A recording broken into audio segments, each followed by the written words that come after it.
Aquí hay una pregunta que es muy buena y esta ya la había yo manejado en mi vida personal. Les voy a contar por qué. Me dice Enue Reinaldo Gómez Macías. Hola Mauricio, ¿consideras viable que los estudiantes o solo el profesorado voten para elegir al rector de instituciones como la Universidad Nacional Autónoma de México, que es la gran Universidad de México, o el Instituto Politécnico Nacional, que es la gran Universidad Tecnológica de México, en vez de la Junta de Gobierno y el presidente?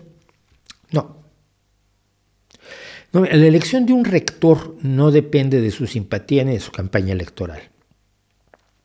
Yo me pregunto, ¿bajo qué criterios los estudiantes de primero o segundo de cualquier carrera van a elegir a un rector?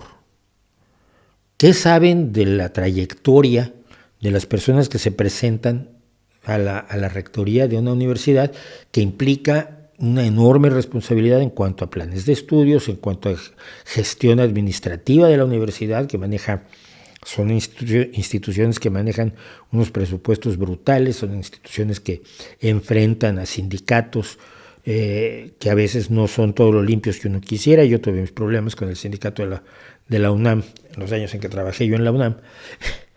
Y eso que yo soy, todo el mundo lo sabe, soy sindicalista, pero no cuando el sindicato es para perjudicar a otros trabajadores, que era la idea del SPAUNAM, y era la idea también de, por ejemplo, alguna vez que quisieron hacer un colegio de traductores aquí en España y decían, bueno, y así los que no estudiaron la carrera de traductores pues no van a poder trabajar en España. Y decía, pues muchas gracias, pero entonces yo seré vuestro enemigo a muerte porque yo no estudié la carrera y soy mejor traductor que todos ustedes. Bueno, cuando yo estuve en la Escuela Nacional de Antropología e Historia, la Escuela Nacional de Antropología e Historia estaba controlada, absolutamente controlada, por los trotskistas, por la gente de la Cuarta Internacional, que fue el Partido Revolucionario de los Trabajadores, años después.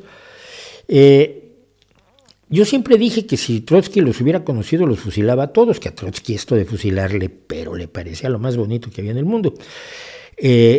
Pero, bueno, dominaban la escuela.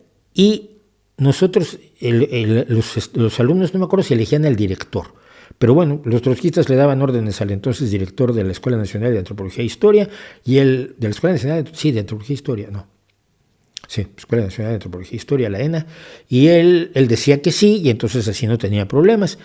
Pero ellos también, nosotros elegíamos a los profes. Yo llegué sin imaginarme lo que pasaba políticamente dentro de la ENA, y de pronto me dicen, pues nos van a dar unas clases de muestra, 3 profesores de esta asignatura, de este tema, de este curso, y nosotros vamos a decidir quién nos va a dar clase. Y yo decía, ¿con qué bases vamos a elegir? ¿Que nos gusta un montón su clase? ¿O si es una profesora porque es guapa? ¿O si es un profesor porque es muy simpático y nos dice que nos va a aprobar a todos? Es decir, yo vine a estudiar, si ya supiera antropología, pues ya no tengo necesidad de estar aquí, ¿no? Pero bueno, así decían los trotskistas que había que hacerlo y se hacía. Y yo me acuerdo, tenía profesores, una vez pues, ganó un profesor que no les gustaba,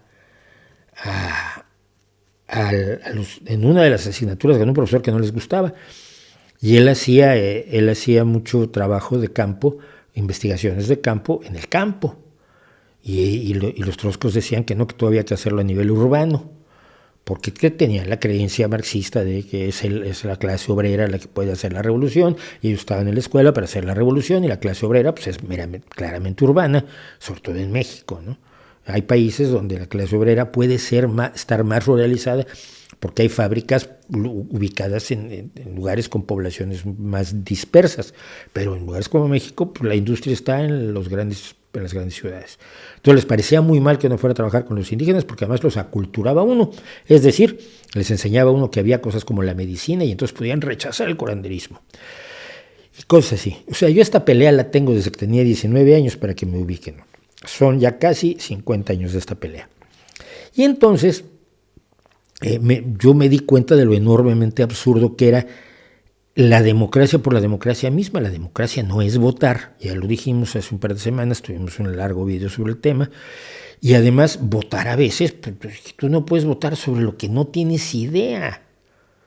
Y eso pasaría, por supuesto, y se prestaría a más manipulaciones si los estudiantes de la UNAM, que son un montón, si mal no recuerdo, la última vez que vieran como 180,000 alumnos de la Universidad Nacional Autónoma de México, incluidas todas sus escuelas profesionales, Iztacala y además las preparatorias y los colegios de ciencias y humanidades.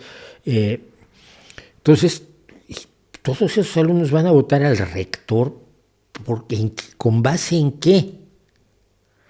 Es como elegir a tu ingeniero para ver cuál es el más simpático para que te construya la casa. No, se elige con base en su valor académico y en su valor, en su experiencia y en las recomendaciones que tiene. Pero eso lo haces tú cuando haces una casa porque tienes el interés de hacer una casa. Pero el votar en primer semestre o en tercer semestre por el rector a mí me parece un despropósito total. Creo que los estudiantes de las universidades deben participar democráticamente en muchísimos otros aspectos de la vida universitaria, pero en eso en particular yo diría que no.